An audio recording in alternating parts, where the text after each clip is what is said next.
اعوذ باللہ من الشیطان الرجیم بسم اللہ الرحمن الرحیم اللہ نور السماوات والارض، اللہ آسمانوں اور زمین کو روشن کرنے والا ہے۔ مثل نورہ کمشکاتٍ فیہا مصباح، اس کے نور کی مثال ایسی ہے جیسے ایک روشن دان ہو جس میں چراغ ہے۔ المصباح فی زجاجہ، وہ چراغ ایک فانوس میں ہے۔ الزجاجۃ کأنہا کوکب دری یوقد من شجرۃ مبارکۃ زیتونۃ، وہ فانوس ایک موتی کی طرح چمکتا ہوا ستارہ ہے جو زیتون کے برکت والے درخت سے روشن ہوتا ہے۔ لا شرقیۃ ولا غربیۃ یکاد زیتها یضیء ولو لم تمسسہ نار، یعنی ایسا درخت جو نہ مشرق والا ہے اور نہ ہی مغرب والا ہے کہ اس کا تیل بھڑک اٹھے چاہے اس کو آگ نہ پہنچے۔ نور علی نور، نور پر نور ہے۔ یہد اللہ لنورہ من یشاء، اللہ اپنے نور سے جسے چاہتا ہے ہدایت عطا فرماتا ہے۔ وَيَضْرِبُ اللَّهُ الْأَمْثَالَ لِلنَّاسِ، اور اللہ رب العزت لوگوں کے لیے مثالیں بیان فرماتا ہے۔ واللہ بکل شیء علیم، اور اللہ ہر چیز کو جاننے والا ہے۔ رب تعالیٰ کے نور کی انتہائی خوبصورت مثال کے ساتھ سورہ نور کی آیت نمبر 35 اور 5ویں رکوع کا آغاز ہو رہا ہے۔ رب تعالیٰ کے نور کی مثال دینے کے لیے 3 چیزوں کا ذکر کیا گیا۔ سب سے پہلے روشن دان یعنی طاق کا ذکر کیا، اور روشن دان سے بھی روشنی حاصل ہوتی ہے۔ چراغ اور فانوس کا ذکر کیا گیا، اور یہ بھی روشنی کے حصول کا ذریعہ ہیں۔ اور اس نور کی جھلک ہم کہاں دیکھ سکتے ہیں، یا یہ نور کہاں موجود ہو سکتا ہے؟ اس کے حوالے سے کئی اقوال بیان کیے گئے، جن میں سے ایک یہ ہے کہ اللہ تعالیٰ کے نور سے مومن کے دل کی نورانیت مراد ہے، جس سے وہ ہدایت پاتا ہے اور راہ راست حاصل کرتا ہے، یعنی یہ نور مومن کے دل کو جگمگاتا ہے۔ دوسرا قول یہ ہے کہ اس نور سے مراد قرآن کریم ہے، کیونکہ اس کو پڑھ کر لوگ ہدایت حاصل کرتے ہیں۔ اور تیسرا قول یہ ہے کہ اس نور سے سرور کائنات صلی اللہ علیہ وآلہ وسلم کی ذات مبارکہ مراد ہے، کیونکہ آپ کے در سے ہدایت تقسیم ہوتی ہے، اور آپ علیہ الصلاۃ والسلام کی ذات مبارکہ سے لوگ ہدایت کا نور حاصل کرتے ہیں۔ فی بیوت اذن اللہ ان ترفع ویذکر فیہا اسمہ یسبح لہ فیہا بالغدو والآصال، وہ نور الہی ان گھروں میں ہے جن کی تعظیم کرنے اور ان میں اللہ کا نام ذکر کیے جانے کا رب نے حکم دیا ہے۔ ان میں صبح و شام اللہ کی تسبیح بیان کرتے ہیں، یعنی معلوم ہوا کہ نور الہی مومن کے دل میں بھی ہے اور مسجدوں میں بھی نور الہی موجود ہے۔ گھروں سے مراد یہاں مسجدیں ہیں، کیونکہ خاص طور پر مساجد میں ہی ذکر اللہ کرنے کا اللہ رب العزت نے حکم ارشاد فرمایا ہے۔ حضرت عبداللہ بن عباس رضی اللہ تعالی عنہما نے فرمایا کہ مسجدیں زمین پر اللہ تعالیٰ کے گھر ہیں، یہ آسمان والوں کے لیے ایسے روشن ہوتی ہیں جیسے زمین والوں کے لیے آسمان کے ستارے روشن ہوتے ہیں۔ گویا ہم مسجدوں کو آباد کرنے کے لیے مسجدوں میں نہیں جایا کرتے، بلکہ وہاں سے نور حاصل کرنے کے لیے مسجدوں میں جاتے ہیں، اور اپنے دل کو جلا بخشنے کے لیے اس خوبصورت مقام اللہ کے گھر یعنی مسجد میں قیام کرتے ہیں۔ کوشش کیجئے کہ آپ کے بچے، آپ کے بھائی، آپ کے گھر والے روز مسجدوں میں موجود اس نور کو حاصل کرنے والے بن جائیں، نمازی بن جائیں، اور مسجدوں میں وقت گزارنے کو اپنے لیے سعادت مندی سمجھیں۔ رجال لا تلہیہم تجارۃ ولا بیع عن ذکر اللہ واقام الصلاۃ وایتاء الزکاۃ، وہ مرد جن کو تجارت اور خرید و فروخت اللہ کے ذکر اور نماز قائم کرنے اور زکوٰۃ دینے سے غافل نہیں کرتی۔ یخافون یوما تتقلب فیہ القلوب والابصار، وہ اس دن سے ڈرتے ہیں جس میں دل اور آنکھیں الٹ دی جائیں گی، یعنی پلٹ دی جائیں گی۔ لیجزیہم اللہ احسن ما عملوا ویزیدہم من فضلہ واللہ یرزق من یشاء بغیر حساب، تاکہ رب تعالیٰ ان کے بہتر کاموں کا ان کو بدلہ عطا فرمائے اور اپنے فضل سے انہیں مزید عطا فرمائے۔ اور اللہ جسے چاہتا ہے بغیر حساب کے رزق عطا فرماتا ہے، بے شمار بغیر حساب کے رزق دیتا ہے۔ نور الہی سے ہدایت حاصل کرنے والے لوگ کیسے ہوں گے؟ ان کی پہچان اس آیت مبارکہ میں بیان کی جا رہی ہے کہ اگر وہ تجارت کرتے ہیں، اگر وہ خرید و فروخت کرتے ہیں تو اپنے بزنس میں اس طرح انوالو نہیں ہوتے کہ نماز اور زکوٰۃ سے ہی غافل ہو جائیں۔ ان کی تجارت ان کو نماز سے نہیں روکتی، ان کو زکوٰۃ دینے سے کبھی غافل نہیں کرتی، اور وہ آخرت کے دن سے بے خوف نہیں ہوتے ہیں، جس دن دل مضطرب ہوں گے، آنکھیں حیران پریشان ہوں گی، رب تعالیٰ کی بارگاہ سے ملنے والی جزا آپ کے سامنے ہوگی۔ اس دن سے یہ لوگ غافل نہیں ہوتے بلکہ اس دن کا خوف رکھتے ہیں، اور اس کی وجہ یہی ہے کہ وہ رضا الہی اور رب کی بارگاہ سے ملنے والی اچھی جزا کی امید رکھتے ہیں، تاکہ رب تعالیٰ ان کے اچھے کام کا ان کو بدلہ عطا فرمائے، اور جس کے لیے چاہے اپنے فضل سے اس جزا میں اضافہ فرما دے اور بہترین اجر بڑھا کر عطا فرمائے، اور رب تعالیٰ جس کے لیے چاہتا ہے بے حساب رزق کا اہتمام فرماتا ہے، بے حساب نعمتیں عطا فرماتا ہے۔ رب تعالیٰ ہمیں بھی نمازوں کی پابندی، زکوٰۃ کی ادائیگی کی توفیق عطا فرمائے۔ والذین کفروا اعمالهم کسراب بقیعۃ یحسبہ الظمآن ماء، اور کافروں کے اعمال ایسے ہیں جیسے کسی بیابان میں دھوپ میں پانی کی طرح چمکنے والی ریت ہو، پیاسا شخص اسے پانی سمجھتا ہے، حتی اذا جاءہ لم یجدہ شیئا ووجد اللہ عندہ، یہاں تک کہ جب وہ اس کے پاس آتا ہے تو اسے کچھ بھی نہیں پاتا، اور وہ اللہ کو اپنے قریب پائے گا۔ فوفاہ حسابہ، تو رب تعالیٰ اسے اس کا پورا حساب دے گا۔ واللہ سریع الحساب، اور اللہ جلد حساب لینے والا ہے۔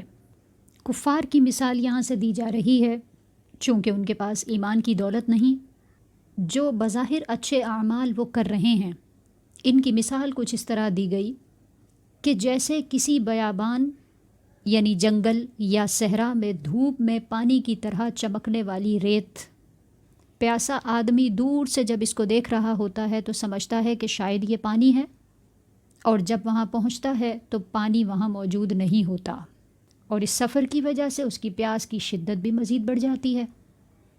بالکل اسی طرح کافر اپنے خیال میں نیکیاں کرتے ہیں اور سمجھتے ہیں کہ اللہ تبارک و تعالیٰ سے اس کا ثواب حاصل کریں گے، لیکن جب میدان قیامت میں پہنچیں گے تو ثواب نہیں ملے گا بلکہ عذاب عظیم میں گرفتار ہو جائیں گے، کیونکہ جس وقت ان کو ایمان لانے کا کہا گیا اس وقت انہوں نے جھوٹی امیدوں پر بھروسہ کیا، جس کا نتیجہ یہ ہے کہ آخرت میں حسرت، غم، پیاس اور عذاب الہی کے سوا کچھ بھی ان کے لیے موجود نہیں ہوگا۔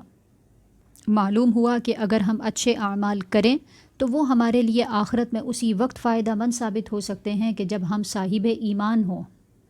لہٰذا جو ایمان کی دولت آپ کو اور مجھے اللہ رب العزت نے عطا فرمائی ہے، اس کی قدر کیجیے، اسی کے سبب ہمارے نیک اعمال اللہ رب العزت کی بارگاہ میں قبول ہوں گے۔ کافر کے اعمال کی دوسری مثال یہاں پر اس طرح سے بیان کی گئی، او کظلمات فی بحر اللجی یغشاہ موج من فوقہ موج من فوقہ سحاب، یا جیسے کسی گہرے سمندر میں تاریکیاں ہوں جس کو اوپر سے ایک اور لہر نے ڈھک دیا ہو، اس لہر پر ایک اور لہر، پھر اس پر بادل چھا جائے۔ اب اس اندھیرے سمندر کو جس کے اوپر بادل چھا گیا ہے، اس کی ڈارکنیس کا عالم کیا ہوگا؟ ظلمات بعضها فوق بعض، کہ اندھیرے ہی اندھیرے ہیں، ایک پر دوسرا اندھیرا۔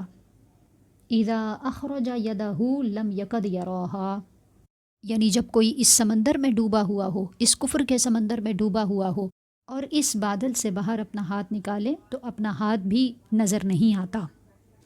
وَمَن لَّمْ يَجْعَلِ اللَّهُ لَهُ نُورًا فَمَا لَهُ مِن نُور، اور جس کے لیے اللہ نور نہ بنائے اس کے لیے کوئی نور نہیں۔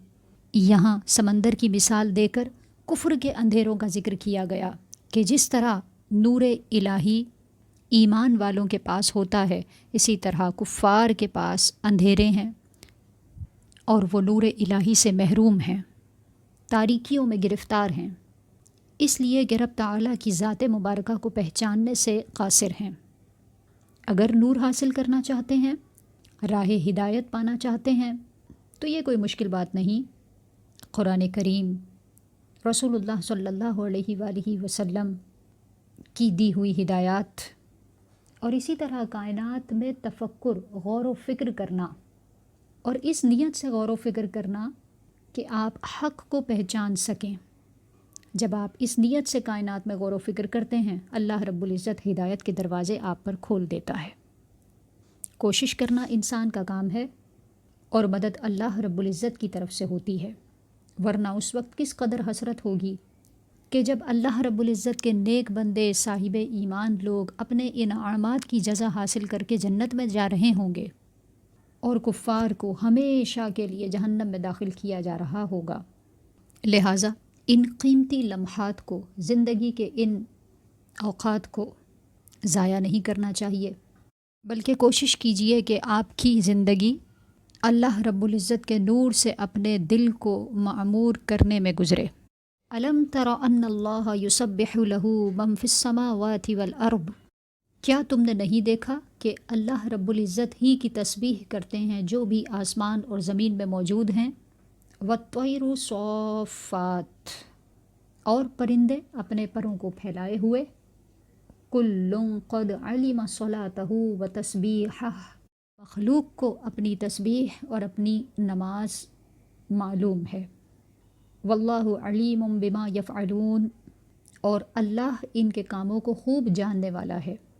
انسان کے لیے آپشن ہے، کیونکہ انسان کے لیے آزمائش ہے، اس لیے راہ ہدایت بھی دکھا دی گئی، گمراہی کا راستہ بھی دکھا دیا گیا، کتاب اور رسول بھی عطا فرما دیے۔ اب یہ آپ کی سلیکشن ہے، آپ چاہیں تو راہ حق کو اختیار کریں اور ابدی کامیابی حاصل کریں، اور اگر کوئی شخص برائی کا راستہ چنتا ہے تو وہ خود اپنے عمل کا ذمہ دار ہے۔ یہ سلیکشن کرنے کا اختیار انسان اور جنات کو دیا گیا، ورنہ رب تعالیٰ کی تمام مخلوق صرف اللہ رب العزت ہی کی تسبیح بیان کرتی ہے اور کبھی اللہ کے ذکر سے غافل نہیں ہوتی۔ اگر انسان کو سلیکشن کا اختیار دیا گیا ہے تو آخرت کی نعمتیں، جنت کے انعامات بھی انسان کے لیے ہیں۔ رب تعالیٰ ہمیں جنت کی نعمتوں سے لطف اندوز ہونے کی توفیق عطا فرمائے۔ وَلِلَّهِ مُلْكُ السَّمَاوَاتِ وَالْأَرْضِ، اور آسمانوں اور زمین کی بادشاہت اللہ ہی کے لیے ہے۔ وَإِلَى اللَّهِ الْمَصِيرُ، اور اللہ ہی کی طرف لوٹنا ہے۔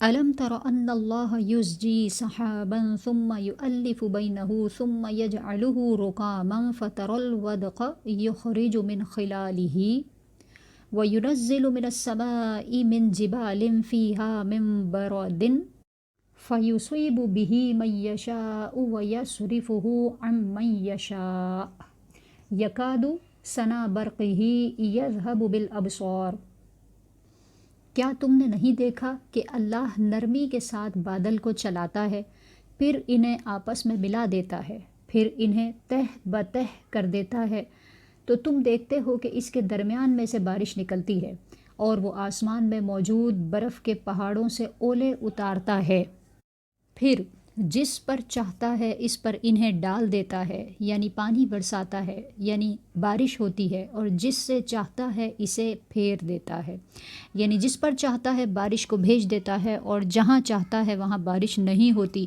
قریب ہے کہ اس کی بجلی کی چمک آنکھیں لے جائے اور بادلوں سے چمکنے والی روشنی آنکھوں کو بیکار کر دے۔ اللہ رب العزت اپنی قدرت کا اظہار یہاں پر فرما رہا ہے۔ فرمایا کہ یہی بادل ہیں جن سے بارش بھی برستی ہے، اولے بھی برستے ہیں، اور یہی بادل ہیں جن سے بجلی بھی چمکتی ہے۔ حالانکہ نارملی یہ پاسبل نہیں ہوتا کہ جہاں سے آگ نکل رہی ہے وہیں سے پانی برس رہا ہو یا وہیں سے پانی نکل رہا ہو، یہ رب تعالیٰ کی قدرت ہے، اور وہ جب چاہتا ہے اپنی قدرت کی جلوہ گری دکھاتا ہے، اور اس طرح کے مناظر قادر و حکیم قدرت والے رب کے سوا کسی کے لیے ممکن نہیں۔ قرآن کریم نے چونکہ کائنات میں غور و فکر کرنے کا ہمیں حکم دیا ہے، لہٰذا کائنات میں غور و فکر کرنے کی چند مثالیں بھی یہاں بیان فرمائی گئیں، جیسا کہ بادل کی مثال دے کر یہاں سمجھایا گیا، تاکہ ہم کائنات میں غور کریں اور اپنے ایمان کو مزید مضبوط بنائیں۔ واللہ خلق کل دابۃ من ماء، اور اللہ نے زمین پر چلنے والا ہر جاندار پانی سے پیدا فرمایا۔ فمنہم من یمشی علی بطنہ، تو ان میں کوئی اپنے پیٹ کے بل چلتا ہے، ومنہم من یمشی علی رجلین، اور کوئی اپنے 2 پاؤں پر چلتا ہے، ومنہم من یمشی علی اربع، اور بعض وہ ہیں جو 4 پاؤں پر چلتے ہیں۔ یخلق اللہ ما یشاء، اللہ رب العزت جو چاہے تخلیق فرماتا ہے۔ ان اللہ علی کل شیء قدیر، بے شک وہ ہر شے پر قادر ہے۔ یعنی تخلیق سب کی پانی سے ہے، لیکن مخلوق جدا ہے۔ بعض جانور اسکرولنگ کرتے ہیں، کچھ مخلوق ایسی ہے جو 2 پاؤں پر چلتی ہے جیسے انسان، اور کچھ مخلوق ایسی ہے جو 4 پاؤں پر چلتی ہے۔ اور یہ رب تعالیٰ ہی کی قدرت ہے، جیسے چاہے جہاں چاہے جس کو چاہے تخلیق فرمائے۔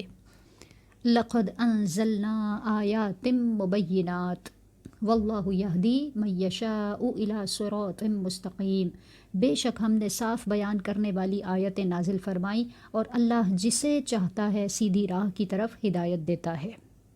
یہ آیت اور اس کے علاوہ دیگر آیات جہاں پر کائنات میں تفکر کرنے کے اعتبار سے کچھ مثالیں بیان فرمائی گئی ہیں، ان آیات کے متعلق رب تعالیٰ فرماتا ہے کہ ہم نے آیتوں کو بالکل صاف بیان کیا ہے۔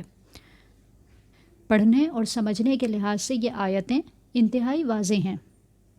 اس کے باوجود اگر کوئی ہدایت کو حاصل نہ کر سکے تو یہ اس کا اپنا ہی قصور ہے۔ ہاں، جو ہدایت کو حاصل کرنا چاہتا ہے اس کے لیے اللہ رب العزت ہدایت کو حاصل کرنا انتہائی آسان فرما دیتا ہے۔